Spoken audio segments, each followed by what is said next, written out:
All right. I don't know why I didn't eat these before I started recording. It makes no sense. It's my choice. Oh well. You guys have to live with the consequences of my actions.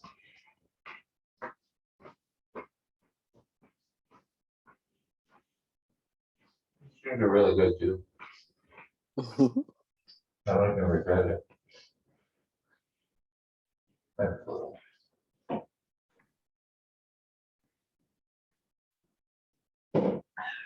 All right. Today's lecture is mental illness. And it's probably not going to be what you were expecting. Because most people, when they want to learn about mental illness, is they want to learn how to help the people who have it. Very noble.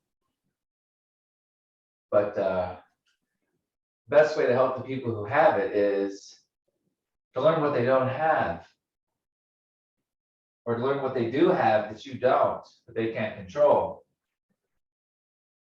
So this lecture is not going to be how to cure mental illness. It's going to be how to understand it, how to approach it, how to understand that insanity is just a word that we put for a collection of patterns that don't make sense, but those patterns have rules.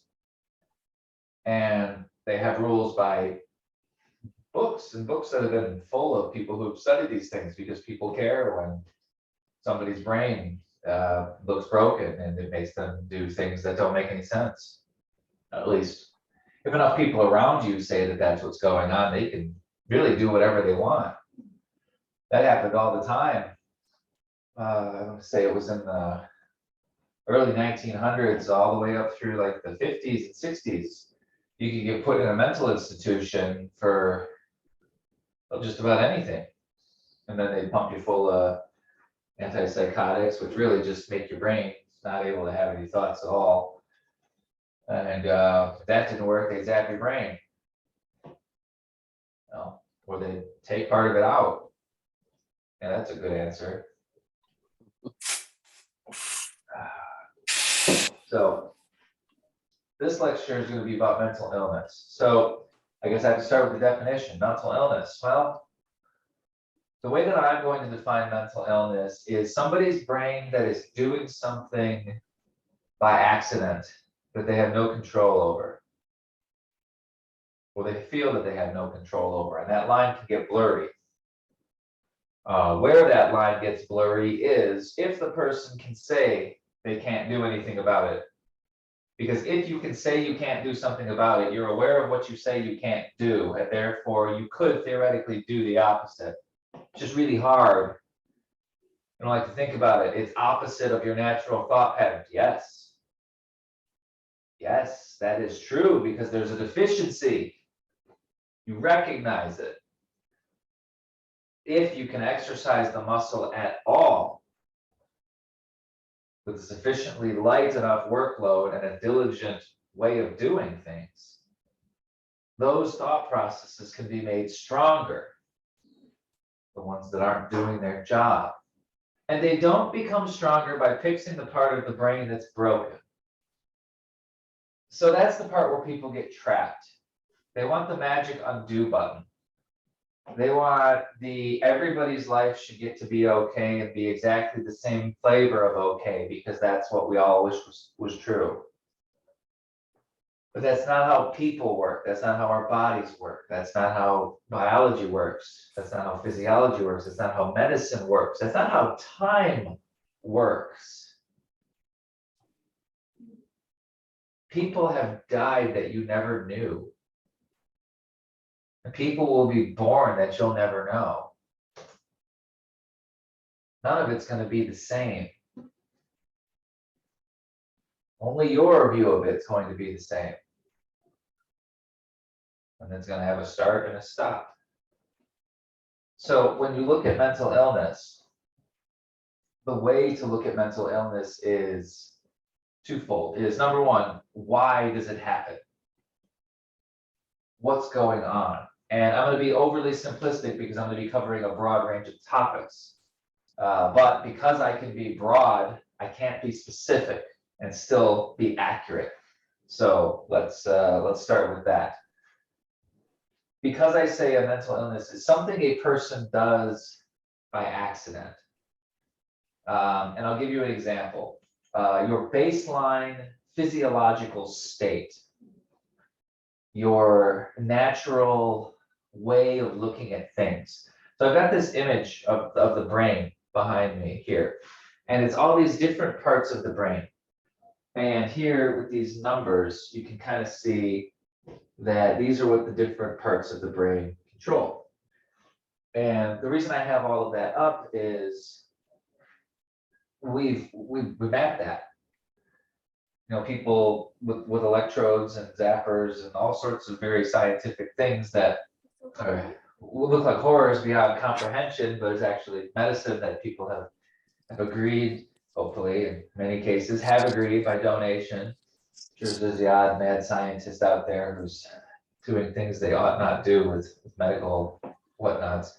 But the point is, this part of the brain we know is the part of us that is responsible for doing this thing. Just like your heart is responsible for pumping blood, your lungs are responsible, you know, for breathing air. So if something's wrong with one of those parts, well, there's things that you can do to try and make up for it. For example, heart bypass, when your veins or arteries gets clogged up and they can't do anything with it because it's too damaged. So they don't try to fix what's gone. They build something else around it. They give it a different path to achieve the same thing. And they have a word for this with the brain, and they call it the neuroplasticity.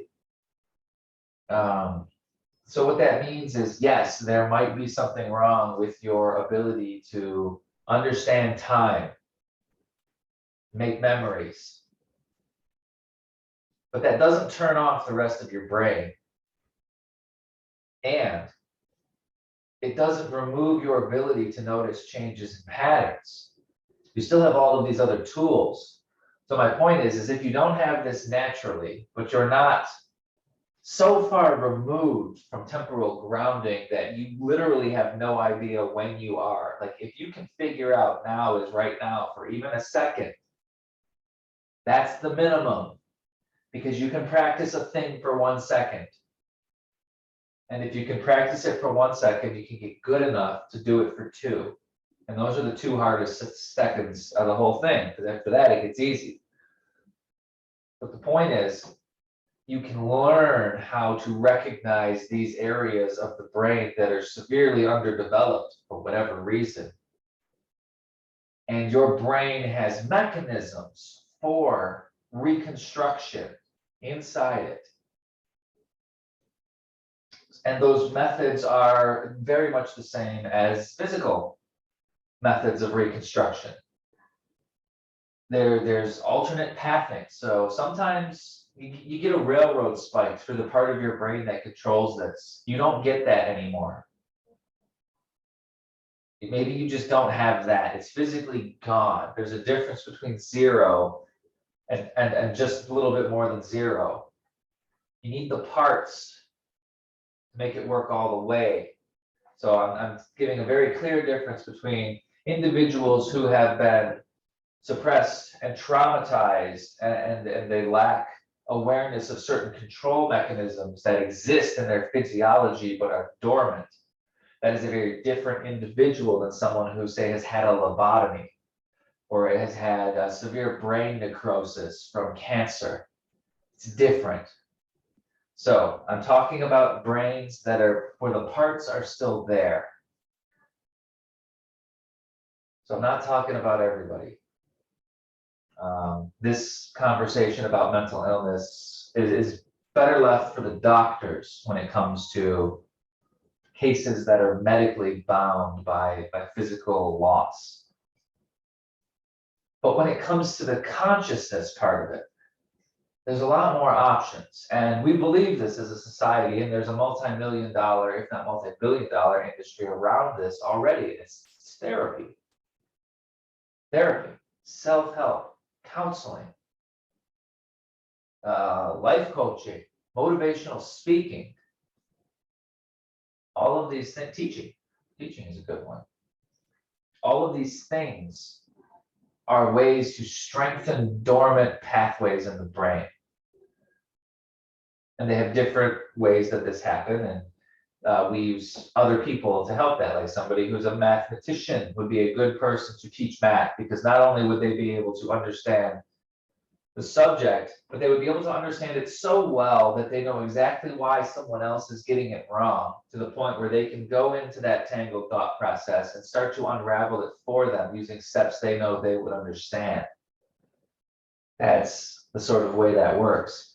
So mental illness, I'm going to talk about a few, and I'm really going to keep my conversation topics to the ones I've had personal experience with from both sides. So I'm not going to talk about a mental disorder I don't feel that I've experienced enough of to understand it. So this isn't going to include everything. Apologies if the one that you're interested in doesn't make this list, but there'll be some old favorites on here for sure. So I want to talk about family history for me. My mom was bipolar and schizophrenic, had a borderline personality disorder, and was severely substance addicted, self-medicating. Didn't take what the doctors gave her, but took whatever she wanted and washed it down with a good amount of alcohol as well. Her brain chemistry was never right.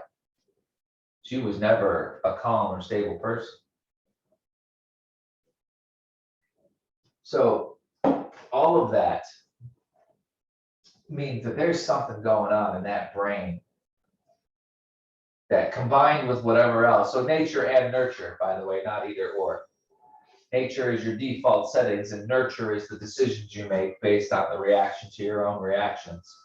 So nature is your reactions. Nurture is how you're taught to react to them, by the way, if you want a cut and dry explanation for that. So that's how you split that complicated topic apart. It's one way to split it apart that it makes sense to talk about. So you can find that in your nature, maybe you've got an imbalance of a very important brain chemical. I'll use myself as an example. ADHD I've got, on a bunch of other things too. Like, now, it's hard to say what I've got now, because talk to me, you wouldn't think I have anything. Maybe just a little bit too much energy. That's because the manic depressive part, the manic part was useful. I didn't want to get rid of it.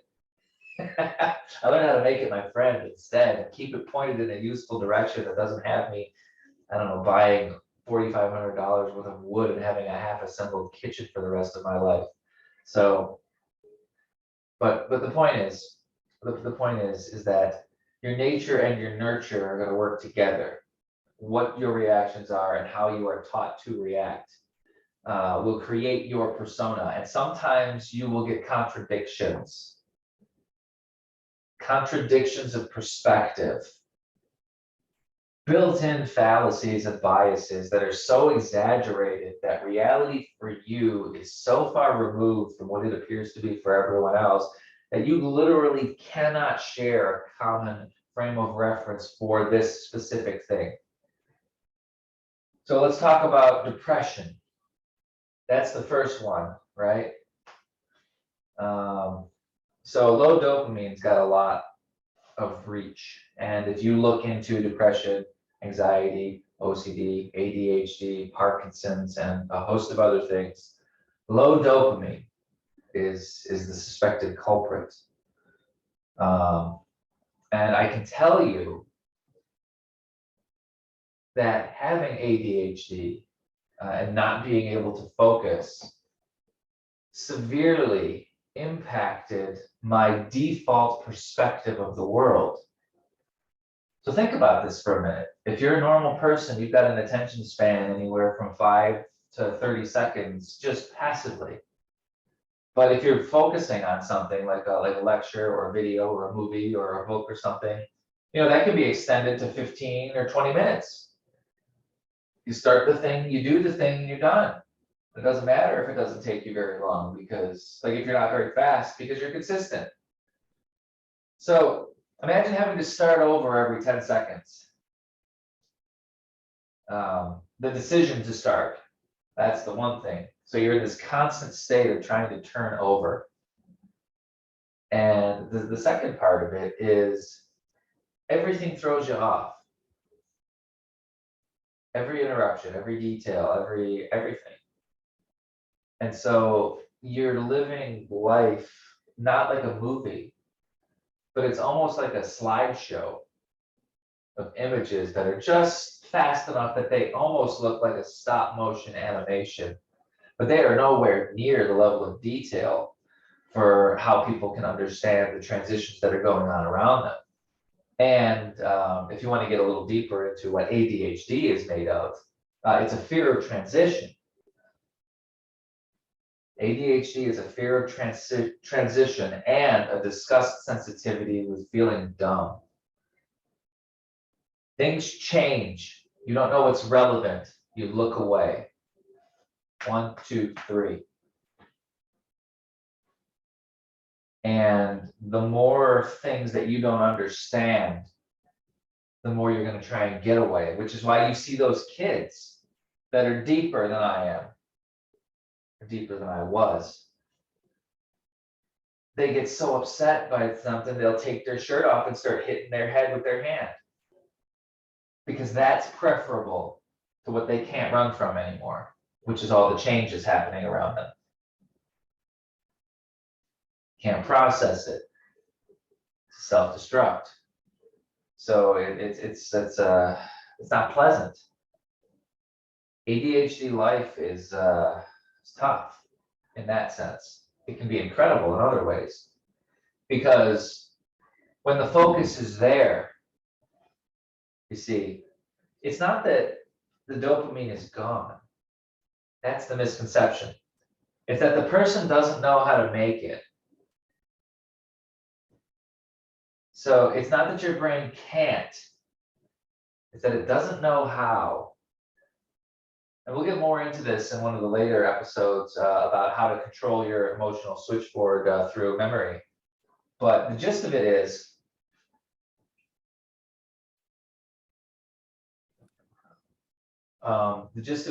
that the things that make them calm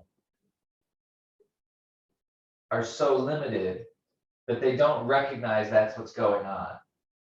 But you'll see a self-seeking behavior towards it all the time, because that's what they know they want. Now they think they're trying to feel better by living in that state, but what they're really trying to do is achieve a state of mind that they can study long enough to learn how to reproduce it. But you get that lazy drug addict effect where once you get the thing, you don't need to make it anymore. So having it and learning how to build it are two different things, but one of them can feel satisfying enough that the other never happens at all. So when it comes to the ADHD, you can boil that all the way down to towards and away. What are the things that make someone pay attention, and what are the things that make someone not pay attention? And dollars to donuts, it comes down to every time a person is distracted, they're disgusted with something and they don't want to look at it, which means it's not that they don't want to look at that. It's they don't want to have the feeling of not understanding a thing they're looking at. So they don't look at it. That's the heart of ADHD. And that's born from, a lack of understanding relevance, but that's a different conversation. So that's one example of how a change in perspective can produce mental illness-like symptoms without there being a loss of function in the individual. Meaning, they don't know a part of their brain is off, but it's very possible for it to be turned on. In this case, with the ADHD person, the dopamine circuit. So once I understood that's what was going on, well, then I can map the change. And I'm happy to say it's gotten to the point where now my ADHD medicine sometimes distracts me more than it helps me focus. So my ability to practice paying attention has caught up to the ADHD medicine's ability to force me to focus. And that to me is an incredible thing, because now, outside of trying to live my life, making sure I've got these pills every day that I take, now I can do a thing on purpose for 10 minutes. And that's life-changing. Because before that, I had to learn how to do everything super fast. I didn't forget how to do all that. I had to be fast because I knew I wasn't going to last very long. So if it didn't get quick, didn't get done quick, it didn't get done at all. But now that I've got the time to slow down and focus the setup, well, everything else can still go as fast as it ever could, even if it's a little out of order. So that's one view at ADHD. So now if I'm saying, what is ADHD then? So that's the inner perspective of how it can make your life harder. And that's how everybody understands these. And so I'm going to use that deep explanation of it to flip it around and say, what could someone without ADHD learn from that?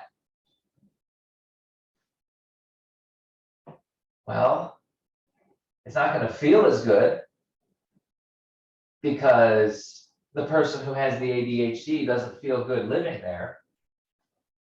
But that doesn't mean that there aren't powerful tools that could be found if someone would go there willingly, because there's no fear of getting trapped there, because you're going there on purpose. The person who lives there only looks trapped because they don't know how to do it at all. You're different machines.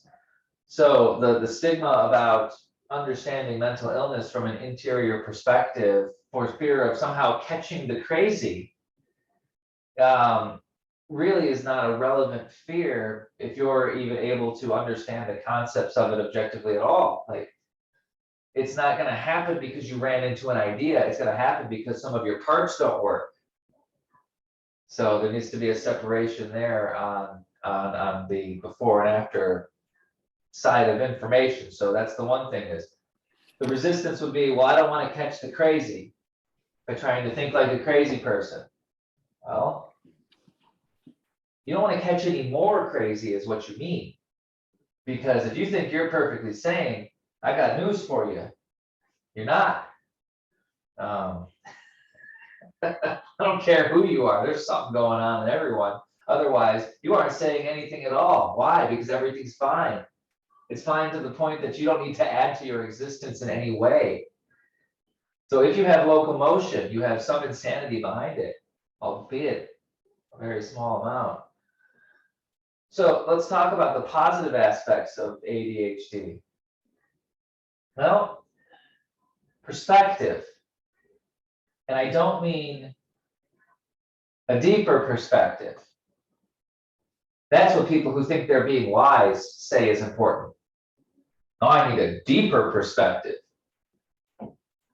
You know what has a deep perspective? A toothpick. It's not very strong. You need a broad perspective too. It's not just the length. Girth is a factor.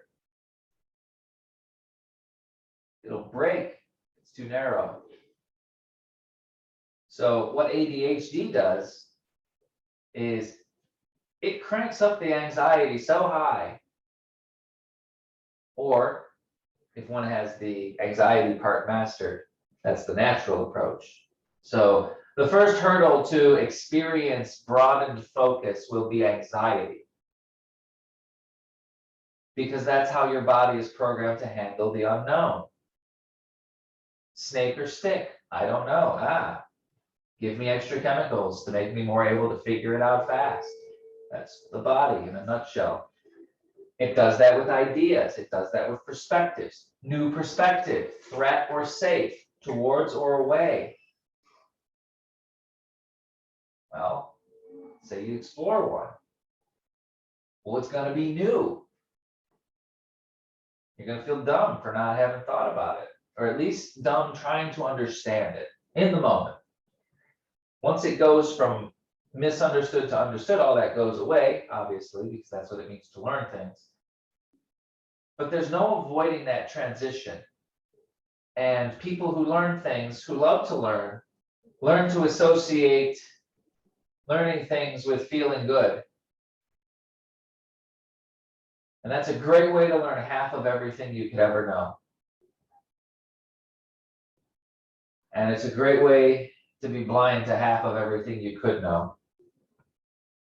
And because of the way that stuff adds together, that's a great way to be 1/10 of the person you could be. Because it's an order of magnitude increase when you have them both. Because it's not either or, it becomes yes and now they learn to work together. And cooperation of very distinct talents is always greater than the sum of its parts. So when I talk about ADHD, that would be an exploration of less dopamine, less reward chemical, less doing it because it feels good.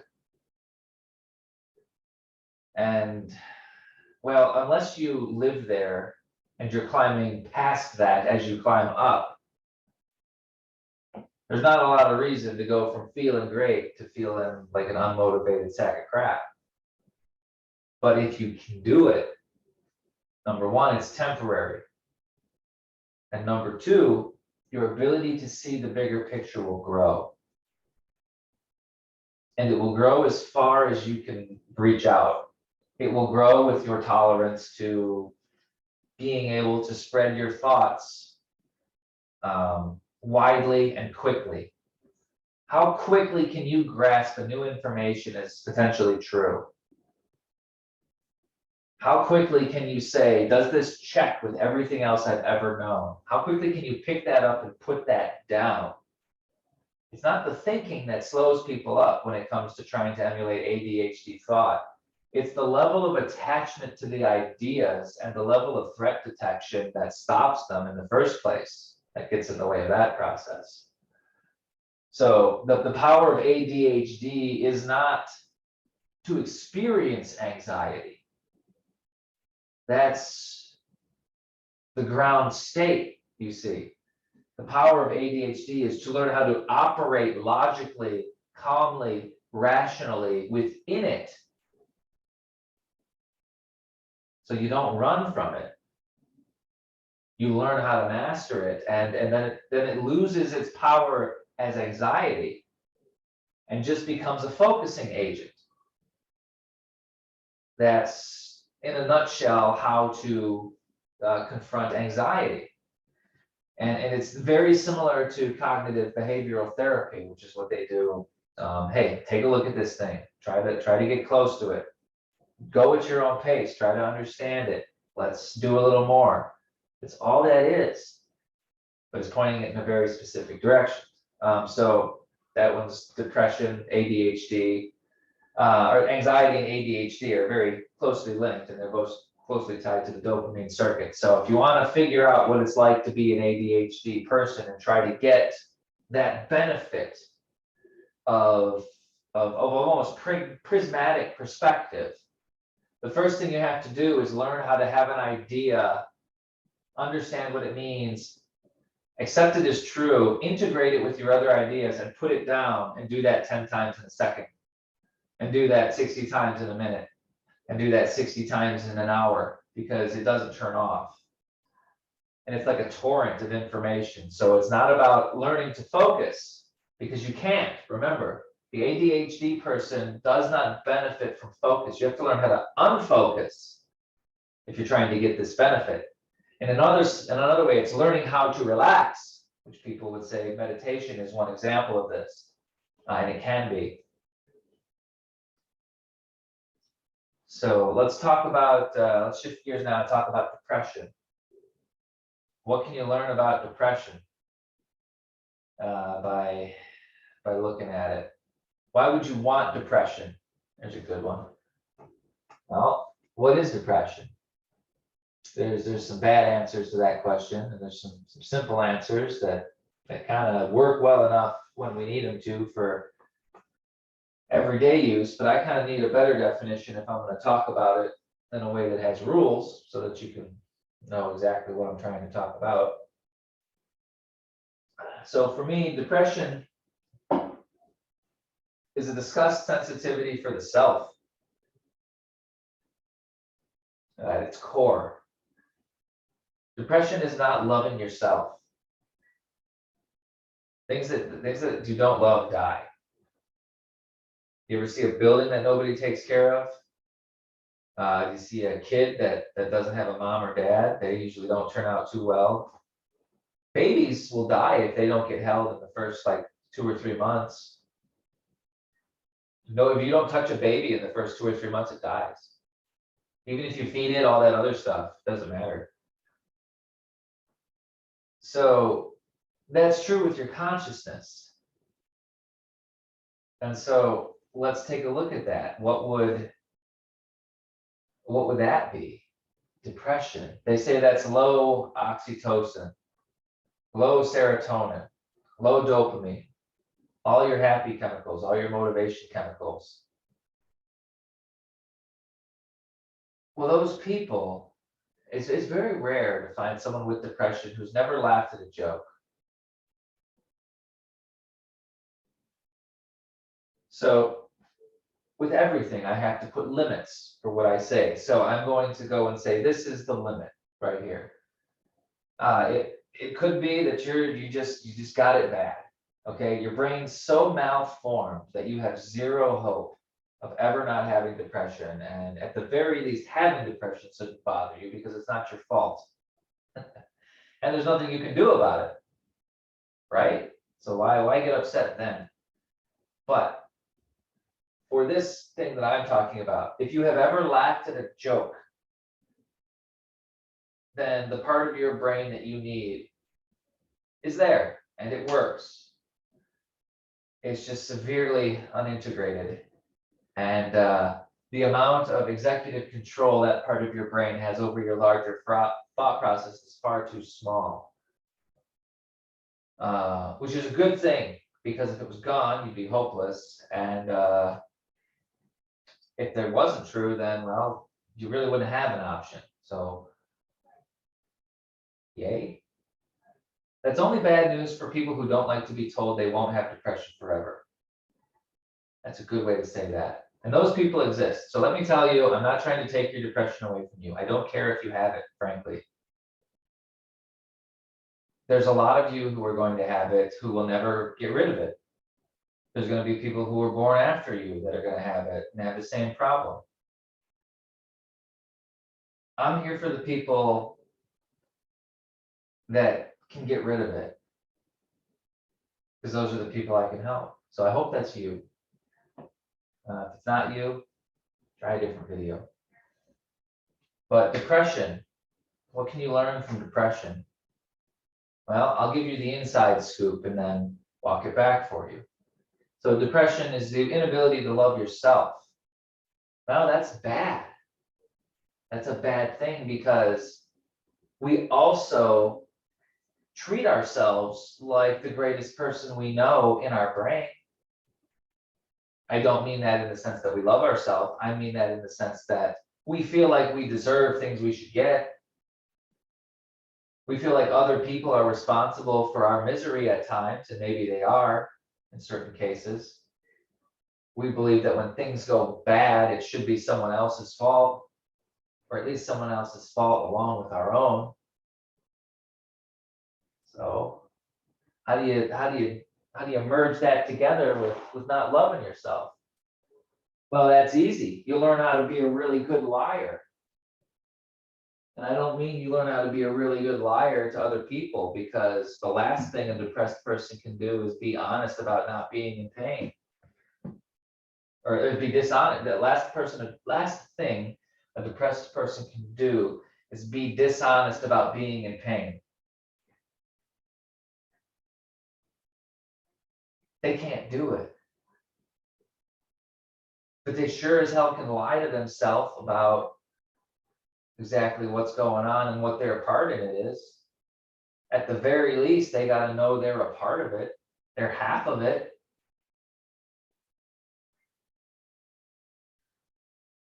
So that's the first thing, is a depression is a sense of powerlessness.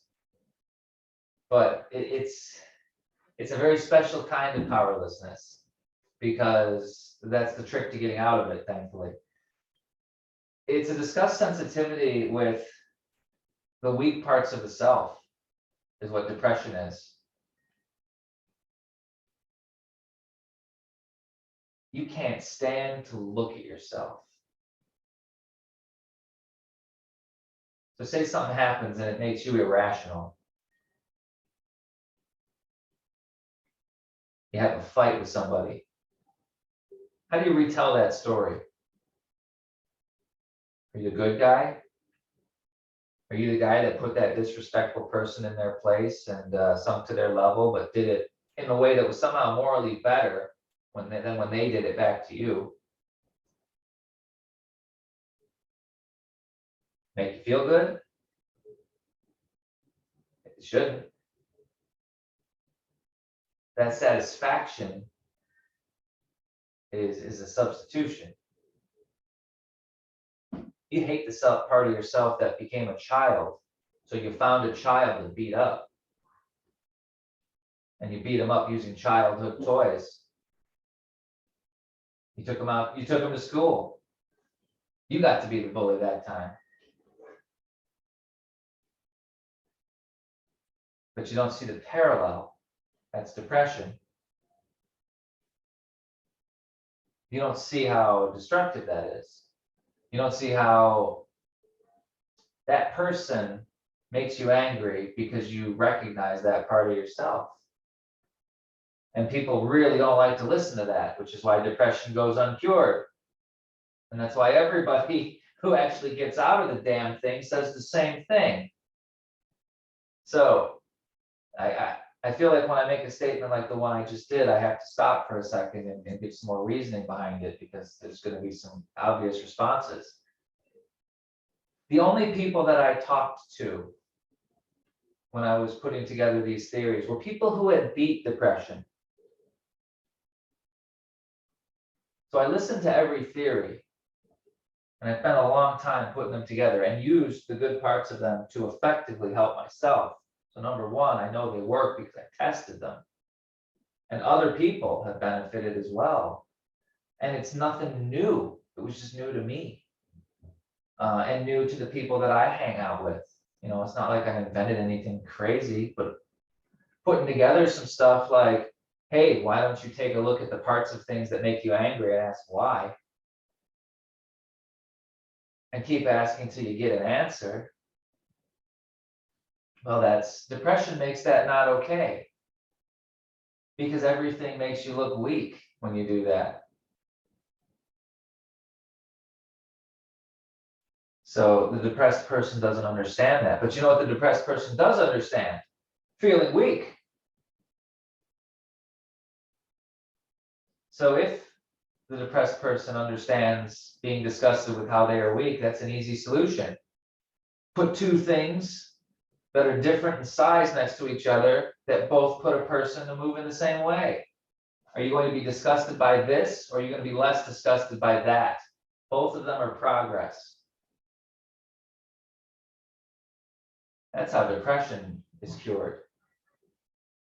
Is if you can't run to the solution, put all of your problems on the same side.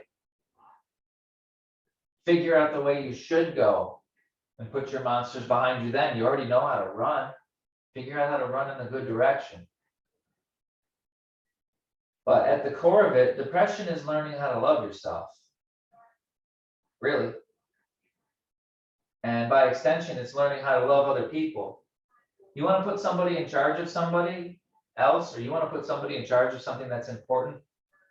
Never pick anyone who's proud of humiliating someone else.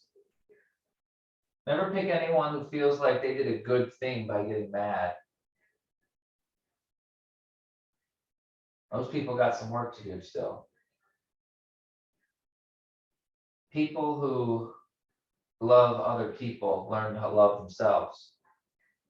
That's how they learn. So if you're depressed, well, the last thing you're going to want to do is stay alone because you already suck. And I don't mean that as a way of me telling you that you suck. I'm saying you've already decided you suck to the point where you just have cut yourself off from society. And I was there for 20 years. So welcome to the club, I guess. It's kind of lonely. But you need friends. You need connection. You need to be shown that trusting other people with your feelings is okay. Because that's how you learn how to trust yourself with your own feelings. That's depression. So, great, that's the inner perspective. Now let's look at that from the outside. That's the person who doesn't have depression. Well, depression is the starving of consciousness, of validation, of self-worth, ego, used synonymously here. Depression doesn't know how to make its own food. So what do? Scavenge, fight, they work, or they beg, or they steal. All those metaphors are there for validation. I'm sure you can find good examples. So if you're not depressed, but you want to learn something about being depressed, you have to understand what it means to not be able to produce your own validation or self-worth. You need to be able to imagine what it's like to not have any self-esteem at all. Not because that's you, but because that is other people sometimes. And guess what? That also is you. That was a trap. If you think it's not you, it's too late. It's already been you. You just don't know how.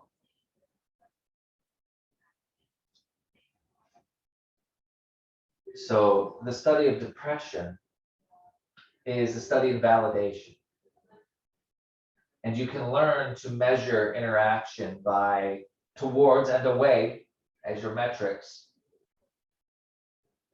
specifically when it comes to how people are receiving or requesting validation.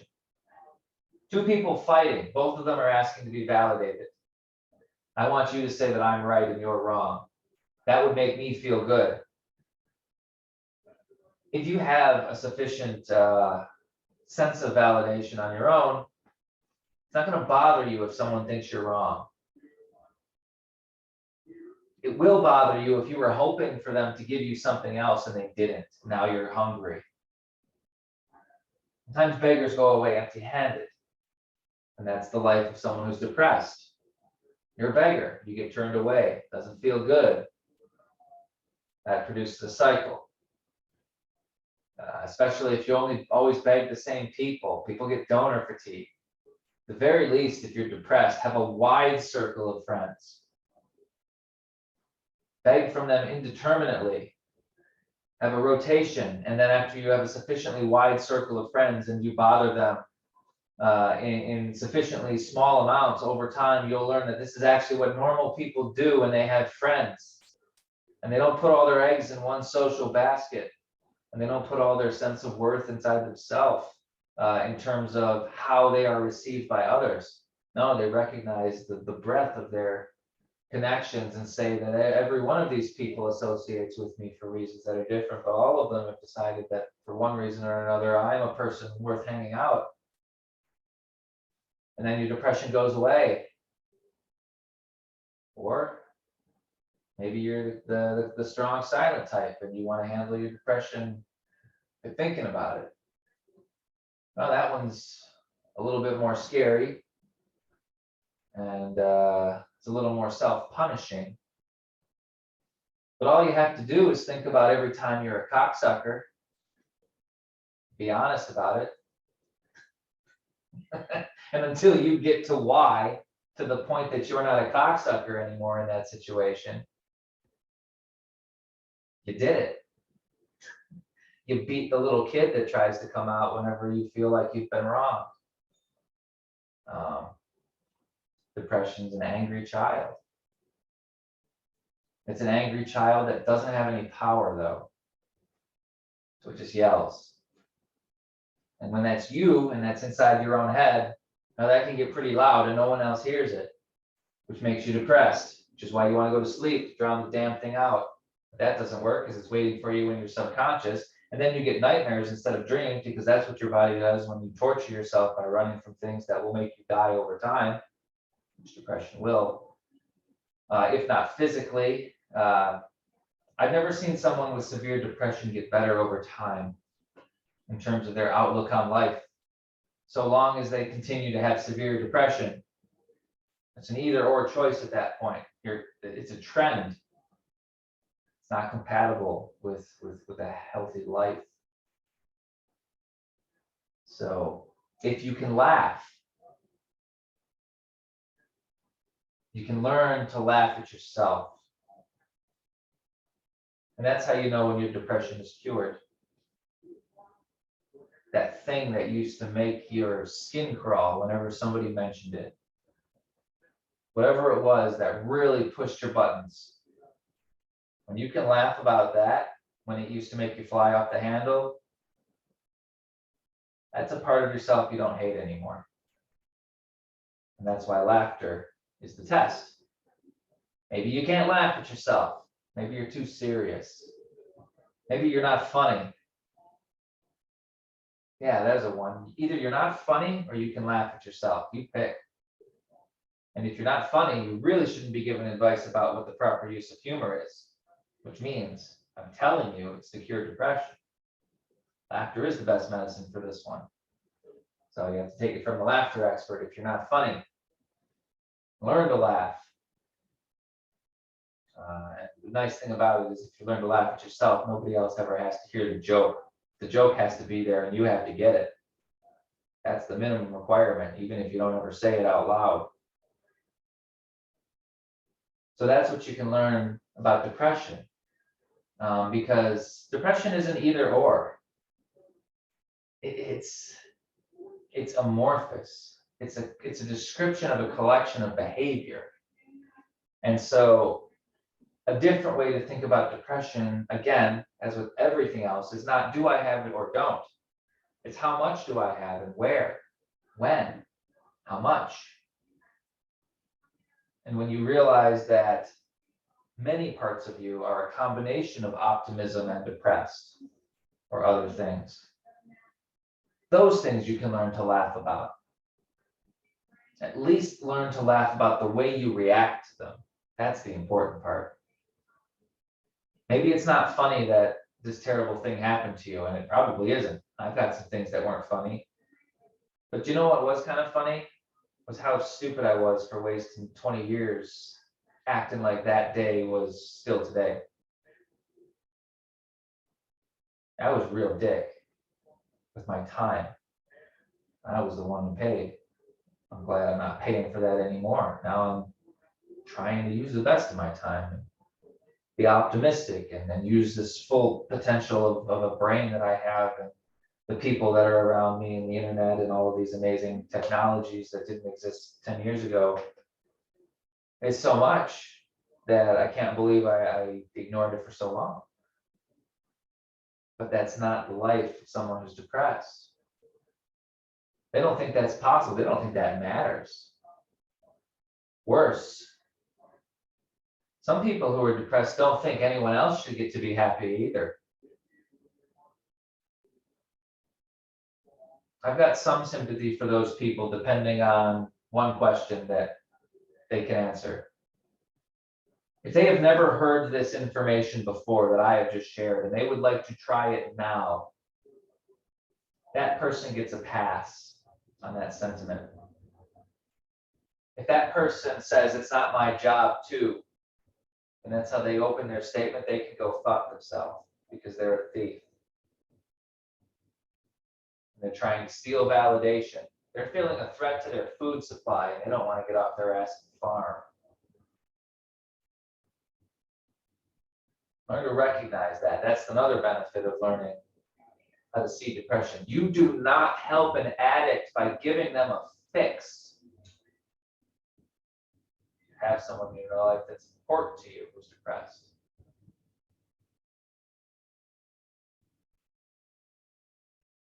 Giving them what they say they want is like giving a drug addict more drugs.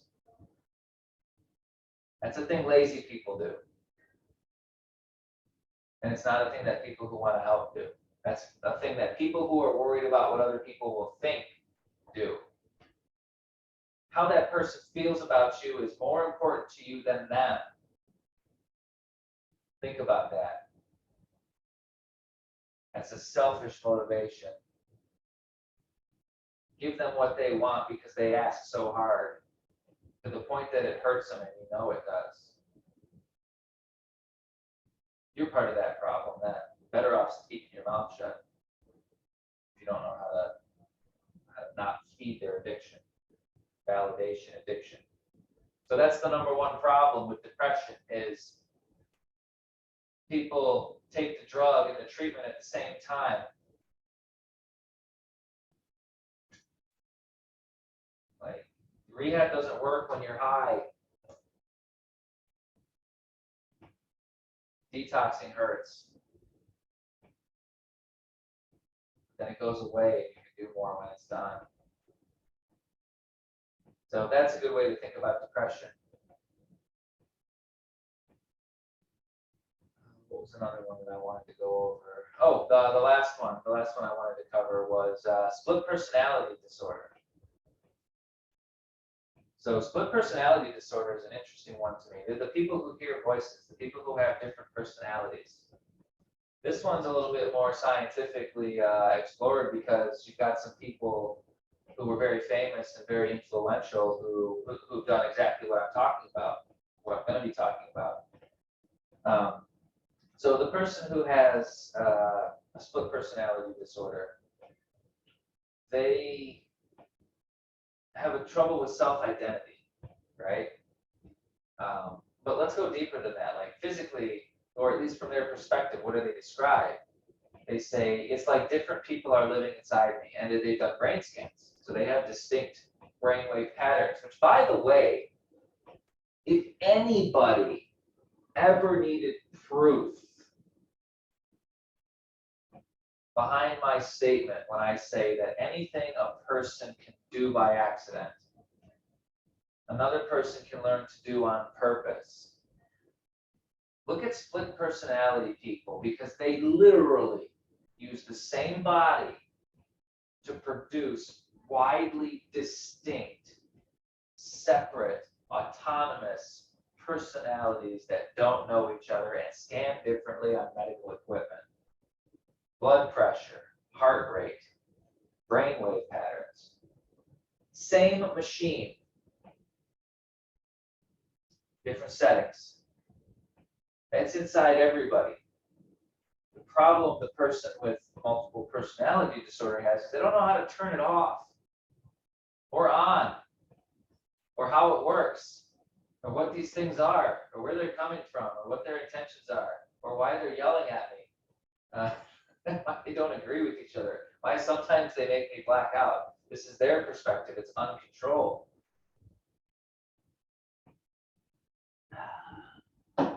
Well, guess what? Split personality disorders discuss sensitivity to self-identity. They cling to the separate identities. That's their whole world. I am not so-and-so. No, that's far too simple. No, I am these 19 things, and I'm going to list them all right now. How many of those things have different brains? Just the one, you say. They're also you. You think they got little boxes in there?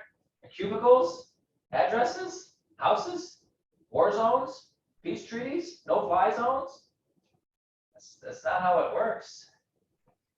They're all in there. It's you. But the connection isn't there. the ability to accept that as a concept is rejected so hard. Why? Because it's damn scary. The other option is to choose who you're going to be.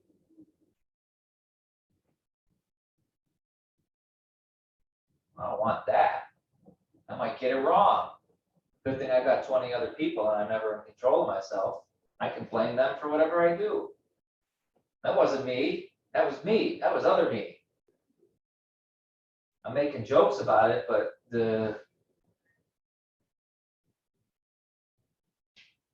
comedy and tragedy often go hand in hand. And I think this is one of those instances where, as true as that satire that I just spoke was,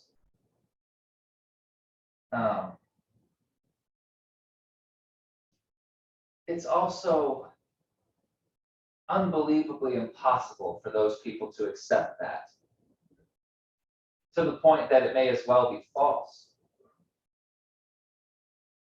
It doesn't matter if a thing is true or false if a person decides it's false and acts like it is. That's the difference between zero and not zero, by the way. If you act like a thing is true, you might get it wrong. If you act like a thing is false and never interact with it, it's a lot easier to get away with that. And when it comes to self-identity, boy, that's a very vulnerable topic. So that's the inner perspective, is this literal just wash of people who have different thoughts and ideas and perspectives. So where does that come from? So that's the inner. So now we're going to jump outside and say, what are these things made of? Well, let's look at history. The first example I could find of this was Socrates. Okay, so if you read Socrates' writings, he talks about a voice that he had in his head. And I forget what he called it, but it was like the Jiminy Cricket of his life. You know, it was his conscience, he said it was. And whenever he got a message from this voice, he said he always did what it said because for some reason it always ended up working out for him. So he had this little guide. And I can tell you what that voice is. That voice is what happens when a person practices the things that I've been talking about in these 20 previous episodes. That voice is the language barrier being broken between the conscious and subconscious mind. That is learning to pay attention to what your senses tell you, which Socrates was obsessed with. He wrote books and books and books about how his senses deceive him, which is necessary for this, which is why he found it. He got to the point where he decalibrated all of the nonsense noise that was going on because he was focused on why and what was true and how to be precise, which means following your curiosity, which means questioning your fight and flight drives, questioning virtues, all of the things that have been pointed out in these previous lectures. Where do you think I got that stuff from? I'm not a genius. I just saw it happen in other places and said, that's what's going on. Because it happened here, and it happened here, and it happened here. And now I can do it because I tried it, because that's what looked like it was happening. And it was close enough that that's something like that was going on. And that's how science works. You notice a pattern, you design an experiment, you fuck around and you find out. And then, you know, maybe other people have found that same thing as you have, and that's always good too, because that means it checks out from a separate source that isn't you. It's always a positive thing. So when we're talking about these split personalities, he had one, but his was different because he built it. It wasn't built for him. And it's different when you build it, because then you can figure out what it's really made of. So if I'm skipping ahead to the answer here, these split personalities are best described, best understood by me anyways, as calcified ego that is so strong in one dimension that it can wrap itself around a specific way of thinking. A different way of saying that is they are very strong waveforms that can maintain their cohesion inside of a larger form. So it's the ability to split your consciousness into simultaneous waveforms, or at least be aware of both if they're adding together by interacting, which they are. But you produce them and you make them interact. That's the utility. You ping yourself instead of needing somebody else to reflect on by imagining what that different world would be like, which is what Socrates was imagining when he talked about the allegory in the cave. He said the shadows were producing a flickering image. And by studying that image, they could learn something about the light and the cave and the wall and the shadows. And if the light moves, the shadows change, and then you can figure out different things. And eventually you can figure out that you're in a cave. That's the way this thing goes. So that was one example, was Socrates had one of these. Carl Jung explored this topic far more deeply, and he developed his characters very richly and wrote books of his conversations with them. So he was able to simulate these highly intelligent but different thinking entities that he could explore his own ideas with. And he was very skilled at this. So how do they happen? Well, you ever hear somebody describing an event where they say, I don't know what happened, I just wasn't myself? Usually with anger. I just don't know what happened. I couldn't control myself. I felt like I was watching my own hands. Something like that. Or when somebody acts to save a person, right? Like you pull someone off the subway. I don't know. I wasn't thinking. I just reached down and grabbed them and it was over. I don't even know. I couldn't explain it. It was like you were someone else. Well, what's happening is, for a moment, everything that is you is pointing in the right direction and speaking the same language. So it's the power of perfect mind, body, and spirit harmony. That's the experience. And I don't mean perfect mind, body, and spirit harmony in the sense that you are enlightened and that you have inner peace and that you're the next incarnation of Buddha. No. That would be perfect spiritual calibration. It's a very different thing. Perfect spiritual harmony means you are able to produce a repeating, stable mental waveform that is unique and can exist as it is across time. And you can hold that. And that ties to the previous lecture about how logic and emotion were the same thing. That is the natural communication that we have, where our logic and our survival systems communicate. And we all have a percentage of that. And I talked about how to expand that percentage by using the higher dimensional mapping to send information back the way it came using these much more limited and smaller circuits.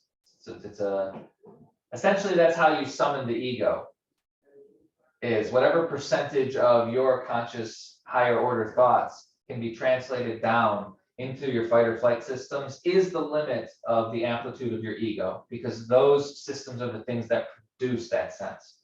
It's a chemical feeling. Your ego, it's emotional, powerful. It's not hypothetical. So that's why it works that way. So anyways, within the split personalities, those people have perfect control over mental harmony. They are a television with perfect reception, but a remote that's stuck on channel surf. or maybe it's on a timer, or maybe there's a trigger for, which shows come on and when. But the point is there's rules for it. And all of those rules have to deal with what triggers that very strong and pure emotional response, because that's what drives and unifies everything. If you have a strong enough emotion, the rest of your body won't care about anything except that emotion. It's just how they work. Multiple personality disorder people have that cranked up to 11 all the time, and they can switch it. So what can you learn by doing that backwards? Well, scream therapy is a therapy they use to try and help people who are socially reserved. And they do this because sometimes people who are socially reserved have a discussed sensitivity to aggression. And when I say that, I mean aggression as a scale of 0 to like fist fight. Aggression could be disagreeing with somebody about where to go to lunch. Would you like tacos tonight? No, I'm too tired of tacos. Why don't we try something else? To some, that's a level of aggression that is far too harsh. That's the type of discussed sensitivity to aggression I'm talking about here. The inability to disagree with things that are not controversial. Like you're an agreement machine is the level of agreement that I'm talking about there. And so when it comes to these scream therapy patients, they teach them how to get angry. They teach them, they say, look, it's okay to let that aggression out. And they'll experience that emotion for the first time in their life. Well, guess what? Anger is the thing that wakes everything up. Anger is the loudest. There are very few human beings who do not have a limit to when they will or will not get angry. So here's the test.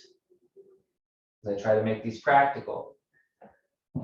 If you have split personality disorder and you are capable of experiencing anger, these methods are the methods I use to map a way out. If you can't control being angry, that's a different problem, different thing that needs to be solved. But the tool to get everything focused is there. So why do I say anger? Anger's bad, right? Well, it can be. Depends what you're angry at. Depends how you're angry. Depends what you think it means to be angry. Depends if you think angry is an either or state. That's a really bad one. I'm either angry or I'm not. Boy, do you have some anger issues then. If you only have 2 settings, that's not enough settings for anger. Not if it's going to be useful. So the scream therapy, what that does is that says, how high does the knob go? You get a baseline reading, right? And if you're comfortable doing it, you get that baseline enough, it's not going to be scary because you're the one doing it. Well, now you have a self-identity that you're not disgusted by, and it's a really strong one. So you got to focus on the stuff that's good to be angry about. Like I was angry about not keeping my promises to myself. And I use that to fire myself up. It's right to be angry when you let yourself down. You let yourself off the hook, what's the point? Well, maybe you feel better, but your word doesn't mean anything. And if your word doesn't mean anything to yourself, then you're not going to treat yourself like your word means anything. So when it goes to the split personality folks, that's the thing to practice first, is how to be justifiably angry. And how to be okay with that to the point where you can still be rational and calm. If you can't be angry about something and calm about it at the same time, you don't understand anger. If you think those two things are incompatible, you do not understand anger. You understand how anger is wrong. That's another hurdle, which is why a lot of people stay far, far, far away from anybody who has anything to do with split personality disorder. Why? Because they act angry all the time. They act angry because they're trying to wake up and they don't know how, but part of them knows this is the right answer. And nobody pays attention to people who are that angry because they're scary. And so these people are left to go fuck themselves. And some of them are too far gone too. I'm not going to say that every one of these guys is a lost sheep who, is somehow the missing thing of society. Some of these people become murderers and rapists and worse. So just because you have a thing that's wrong with you doesn't mean that you're a good person. Like victimhood does not guarantee virtue. It's you're just a human like everyone else. You're not special for it. You're a special kind of special, but everybody's got a special kind of special something. So you're really the same, which is, by the way, how you cure depression. Stop thinking you're so damn special that no one can understand you. But at the same time, requiring everybody to understand you so perfectly that they only say the things that you can and will accept. That's a hard one, but it's true. If you can skip that to that, you skip a lot of steps. You gotta work up to it, I understand. I didn't get there in a day. Most people don't get there at all. But if you get there, your life changes. And every person who's gotten there tells the same story. So to tie things up, I'm going to tie a bow around the split personality thing about what can you learn. So number one, if you can feel feelings and concentrate on them, and you can feel those feelings intensely enough that you really feel like you have a singular goal, then you can start to imagine other people who are not you. So at the core of understanding split personality is empathy. If you can perfectly understand the waveform of another person, then you will feel comfortable perfectly understanding the separate waveform that is you, the one that you can't integrate yet.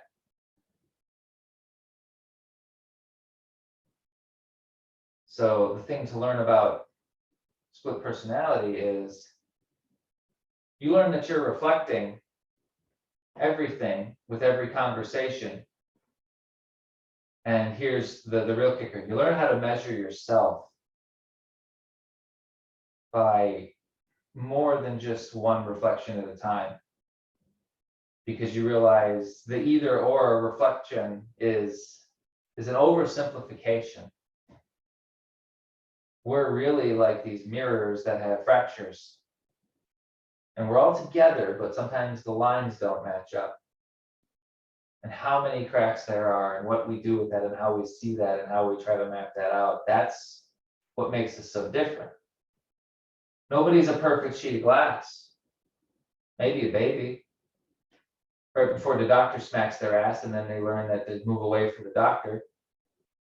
You start crying. And then they think this other thing's grabbing me. I should move away from that too. So that's 2 hours in a row. I don't know. It can't feel good to get shoved out of a birth canal either. Like none of this is going well. It's probably cold. Like being born sounds like it sucks. Why do you think we don't remember it? Because we're too little? Maybe. Is it too traumatic? Maybe. I don't know anybody who remembers their circumcision. Point is, what you can learn from split personality is that you are a split personality. And learning how to accept that gives you the ability to wrap these little parts of yourself up and call on them. It doesn't have to be bad. You can build it. I want to take all the parts of me that are good at organizing a project. And I'll put a face that I think makes sense for organizing projects. Maybe my mental image of organizing projects is a little Bob Vila. And I imagine like this little Bob Vila on my shoulder every time I'm trying to do a project and it's not going so well. And I'd be like, what would Bob Vila say? And he would be like, all right, I see what you're going for here. And you've got your wood grain matched up, but why don't you take a step back and look at the overall aesthetic of the room? If you're going for a colonial, then you're definitely going to want to use this kind of joint. So get your saw squared up, get your head back in the game, and then keep going. And then my little Bob Vila goes away. Now, he's not Bob Vila. It'd be incredible if he was. I wouldn't, I don't know. Would I retire by putting a tiny Bob Vila in a cage? Probably. I would free him soon after, but oh boy, life of not working to put little imaginary Bob Vila in a cage. Yeah, that's a tough moral. I feel really bad about it. I don't know. Maybe I could do it. I'd figure out a way to make it happen. Anyways, he's not there. He's my imagination, but he's more than my imagination. He's my imagination in a way that I have prepared in advance to aid me potentially in this moment. So it's an imaginary construct for a rainy day. And it's built like a SpaceX rocket booster. It's reusable. You build the machine once, you get to keep it, and then you just have to decide whether to turn it off or on. And the way to turn it off or on is to remember the feeling that powers that personality. And the way that you do that is you remember the time that you remembered that feeling. And once you do that enough times, you don't have to remember that anymore. You just remember the person and they're there. And congratulations, you've built a little tiny section of yourself that you can ask for advice. Be smart with who you put in charge of what. All of it is you. Now, if parts of you are scary, parts of you fight, that's because you're a tyrant. Why do I say that? I'm sorry, it's true. Because even though they are parts of you, they are still you, and nobody likes being treated like shit. And who treats you like shit worse than you? Who can get away with more? You do shit to yourself that you would smack the shit out of someone else if they ever did to you. If they did half of it, how many promises do you break to yourself versus how many do you break to other people? You think you like being lied to? That little part of your brain that says this is a good idea and I really want to do it, and you say, yeah, I'm going to do it, and then you don't? I think that goes away. No, you feel shitty. But does all of you feel shitty? No, because if you did, you'd do it. Only the part of you that wanted to do it feels shitty. And what do you say? Too bad. It's more important to me to be me than it is to help me or to keep my own word to myself. Would have been better not to make the promise at all and to just be upfront and say, yeah, that might be good, but I'm too much of a lazy slacker to ever get that project off the ground. I'm just not going to touch it. You know what? You did a better job than the other person who was trying to be Mr. I can do anything. And when it came time to put up or shut up, they shut up. That's one example. So if some of these things, like if you're struggling with a split personality and some of these ones don't like you, you got to learn to like that part of yourself. And I don't mean you have to learn to like the decisions that you think it means, because those things are scary and violent and discordant and wrong. What I mean is you need to listen to the part of you that is making you run away from all that and figure out what the hell is going on. Because I don't think that's happening as often as it needs to, and that's really the step that makes the most difference. So I know this topic was a little bit all over the place, and it was my own attempt to show how mental illness is not just a thing that happens to people by accident, but it is a gateway to understand how the lack of certain perspectives can isolate specific perspectives that can let you do things that are far more concentrated than you previously thought possible. So that's what I've got for the lecture. A couple minutes for questions, if anybody has any.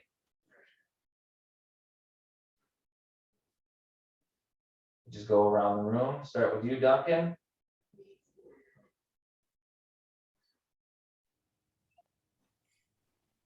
Not really. I noticed, though, that you did have very good points across the perception, especially when you was talking about the ADHD.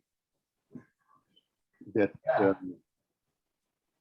I think I'm pretty close to having an effective treatment. It's not a cure because I just went off my ADHD medication and I can focus more now. My ADHD medication now causes me anxiety compared to when I'm off it. oh, wow. And that's not a tolerance to the medicine. It's actually just an increase in my focus. My focus is catching up to what the medicine makes me do naturally. Okay. So Yes, it's becoming a chemical barrier rather than a chemical aid, but it hasn't changed what it does, if that makes sense. yeah, it does actually, very much so. And it's probably goes beyond that which they actually expected, you know, because they think, oh, this has got to be this way. That's where the doctors put it. And that's the only time, like I say, that I've never really agreed too much with a lot of doctors because they're too much into selling the pharmaceuticals. Well, the drug gets you there. It's your job to learn what you can while you are there. So what makes me different from someone else with ADHD is I care why I can't pay attention. And caring about that so much made it go away. Yeah, never Patricia, thought you of got that. one? Could be right. No, Tom, sorry. Go ahead. Go ahead, Patricia. I got time for like one from everybody. My wife got a new haircut and I want to give her attention before bed. No, Tom, I said I didn't have a question. Oh, Sorry. okay. What about you, Tony?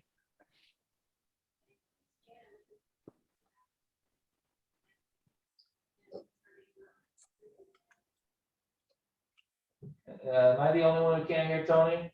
No, I can't either. Yeah, neither He's can I. unmuted. He's unmuted. Yeah. At least on Zoom. I don't know if his little button is muted on his phone. Probably his Bluetooth headset. Last time it was his Bluetooth headset. That could be. All right, so I realized that the car audio. Oh, wait, there it is. Yep, gotcha. Well, Can you hear me now? Here we go. Are we good? We're good. What do you got for me? All right, yeah, I realized the car audio does on it when I'm using it. But can you simplify the difference between